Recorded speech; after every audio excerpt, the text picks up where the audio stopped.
Okay, so the question here is this the reenactment, the 21st Crusades, the 21st century Crusades, the Sixth Crusades?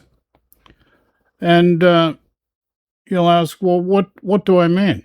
Well, we have what we have as a Christian nationalist movement, which consists of white supremacists, and a Zionist movement. And it's perfectly represented, Israeli war, Gaza, Israeli war, Iran, Israeli war, Lebanon, U.S. war, Iran, U.S. war, Venezuela, U.S. war, maybe Cuba next. Like, where's it going to stop? Now, here we have a guy. Let's circle back. And before I do, I want to make a point that also in Canada, in Alberta, is the birthing ground for this same movement in Canada. And it's around the world. ADP in Germany. You've had Trump in the U.S. administration manipulating politics in Europe, in Poland, in Hungary, many other areas. The Tate brothers being freed, sex traffickers being freed from Romania. So all the signs are there. People just have to look up and pay attention and be careful how you get caught up in all the noise. So here's a guy 3 days ago, and this is very important. The real reason why Trump won. No one wants to admit it. So let's listen to this gentleman here.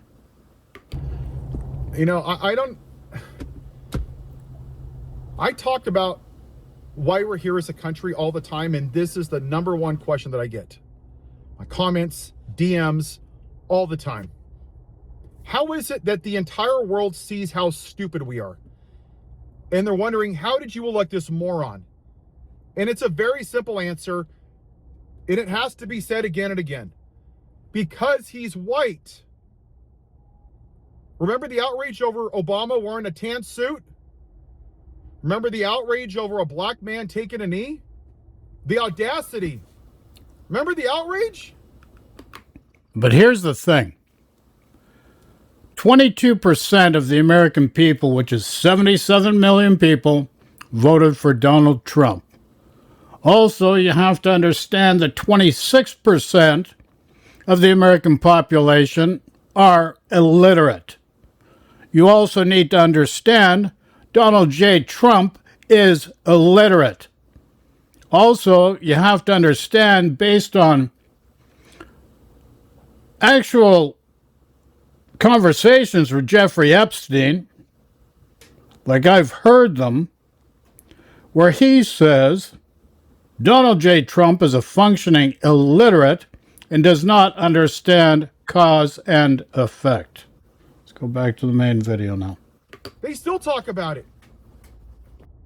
But the white man in this white supremacist country can do no wrong. I reference the quote from LBJ all the time, and I paraphrase it for 2026, that this country, we went to the voting booth as a country, not me, because I don't drink from the toilet.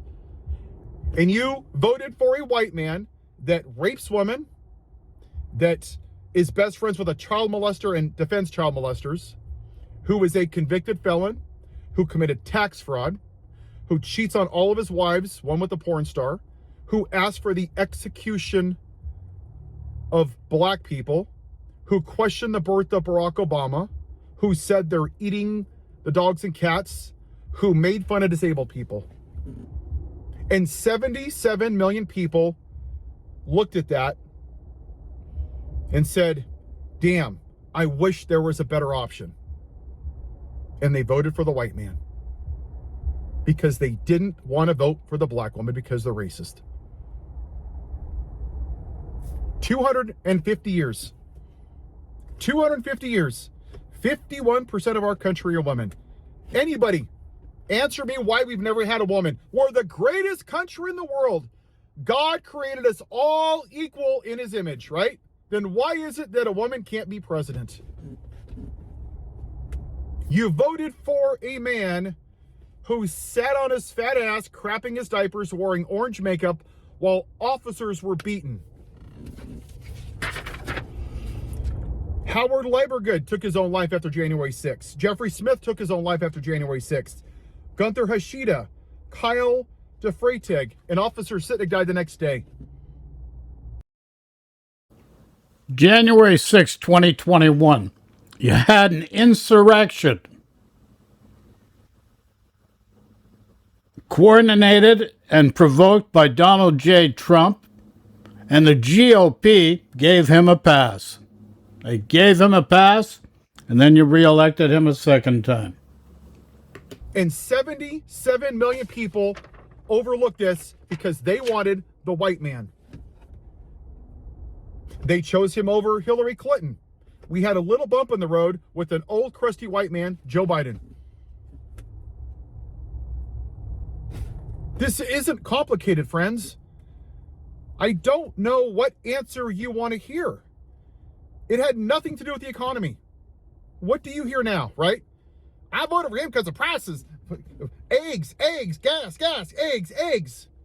We came out of a global pandemic where millions of people died from a deadly virus. And you bitched and moaned because prices were expensive. Well, no shit. Because the global economy came down because people were dying. And this is, or was a happening, what he's explaining here with the pandemic and the virus happened to all Western democracies. You blamed the preceding or thereafter, the government after the government. So the pandemic in the United States happened under Trump. He tried to roll it under the carpet, didn't work. Killed a lot of people around the world. But every Western democracy paid for the pandemic. They blamed the governments after the pandemic for inflation. But meanwhile, every economy ground to the halt. And when every economy ground to the halt, it created an inflation spike around the world. But yet people significantly, in huge, significant numbers, chose to ignore that and just blame it on the government. Did it with the Trudeau government in Canada. Did it with the Biden government in the United States. Happened throughout Europe. We've seen a far right-wing swing in the people's way of thinking. And that's the reality of things. And he said, oh yeah, but stuff was expensive. Biden. And now that gas is going up, what do you hear? Well, it's for the best of America. Yeah, I'm willing to pay $25 a gallon because I'm a patriot. Because it was never about the price of goods. My friends, it's about white supremacy. That's it. Donald Trump could eat a baby on national TV and his white trash base would still vote for him because he's white. And I'm sick and tired of this country refusing to have that damn conversation. I'm tired of it. We're here because since 1619, white people have ignored all of the atrocities that we've committed. We have. We've shit on anybody that doesn't look like me, and it's disgusting. Because of white privilege, we sat by while black people were hung in trees and babies were torn out of women's uteruses. The Middle Passage, where over 1 million black people died. When we put Asians in internment camps, we sit by while victims of school shootings. Doesn't affect me. I'm white. Who cares? And 77 million people said, well, I just want immigrants here legally. Then tell me, why did you vote for a rapist white man? A convicted felon. Why? Why was that okay? But somehow the brown people coming from Mexico that do the jobs that Americans are too lazy to do, what the border, wide open border, the brown people. I mean, I can't be a racist because you are racist. You got people that bust their ass and work hard, build houses, and they do food service and own businesses. They're good people. They love this country more than MAGA does. And you convinced yourself that you're not racist because you said, oh, wow, I just want people here legally. They've never committed felonies. They've never done anything wrong. In fact, some of the people that Trump is deporting served this country in the military, and he's deporting them because they're fucking not white. Why do you think he wants to overturn the 14th Amendment? Because he only wants white people. Stephen Miller said what? I want 100 million white people only. Like Thanos, he's a Nazi. Andy Ogles posting videos of 9/11 when Zoran Mondavi is running. You have the Young Republican Party in Miami-Dade and New York in the last 3 months posting Nazi group chats with the N-word. You have the Grand Wizard in the White House taking down the slavery history at the president's house in Philadelphia. What do you think this is about? It's about fear of a white minority. I sound like a broken record. I can't make you people give a shit about this. You either want to talk about it or you don't, but too many white people are sitting in your comfort right now. Oh, I can't talk about it because Uncle Bob. Do you not think that I have people that have cut me off because of what I do here? Friends, family? I got family that care more about something that only affects them. They don't care about these dead officers. They don't care about the school where 170 kids got blown up in Iran. They don't care about women dying of sepsis. They don't care about school shootings. They don't care about people in concentration camps. They only give a damn about themselves. So that's where we're at. I think I've made my point. And indigenous people need to be included within this group of peoples as well. So it's not just the United States, it's Canada as well. The breeding ground, as I stated, is Alberta for this movement. It's throughout Europe and the Western democracies. You've got Orban in Hungary,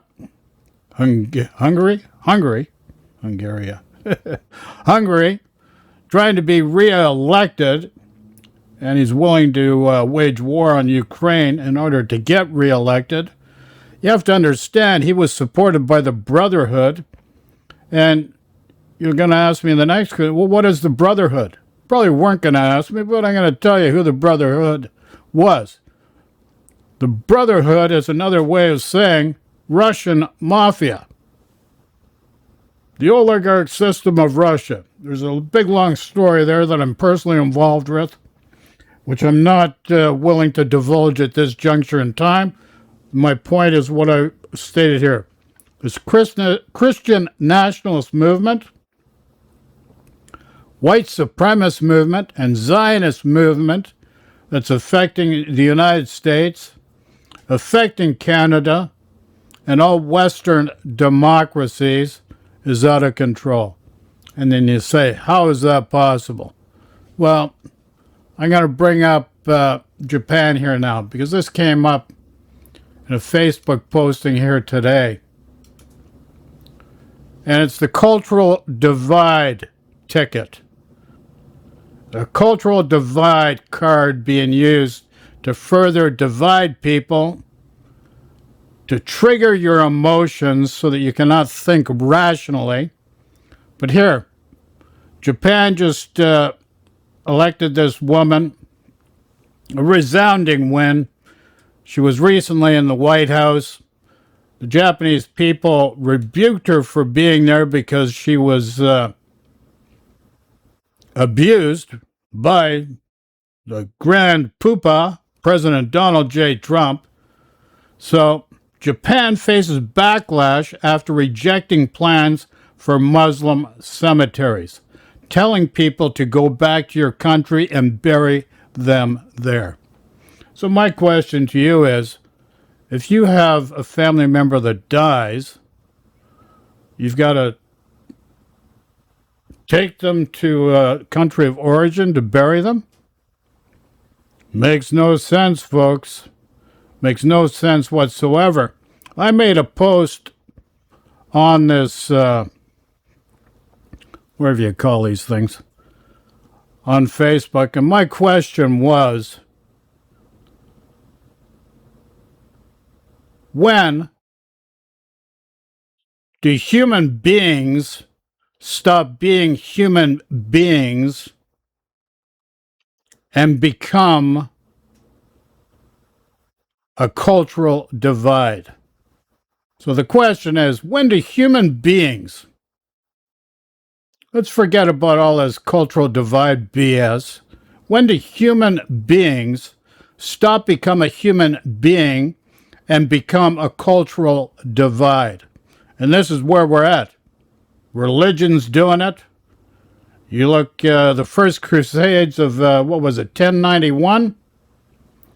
The Pope said we've got to uprise to Jerusalem. We've got to fight. We got to fight the Muslims. And that's when it started, 1091. And here we are, what is it, 2026? And we're doing it again. 1,000-year cycle, which people cannot break because they have these beliefs. They've created beliefs. They've made attachments to these beliefs. And from those attachments, they create expectations. And when those expectations are not met, it shatters everything. And they go into fight and flight mode. Like this Darwinian way of thinking of the human being as an animal really needs to stop. Has a human being not evolved enough? Have you not evolved enough to transcend? To actually transcend those belief systems and consciously move to a higher level of understanding? Take care. Love and peace to everyone. Talk to you all soon. Ciao for now.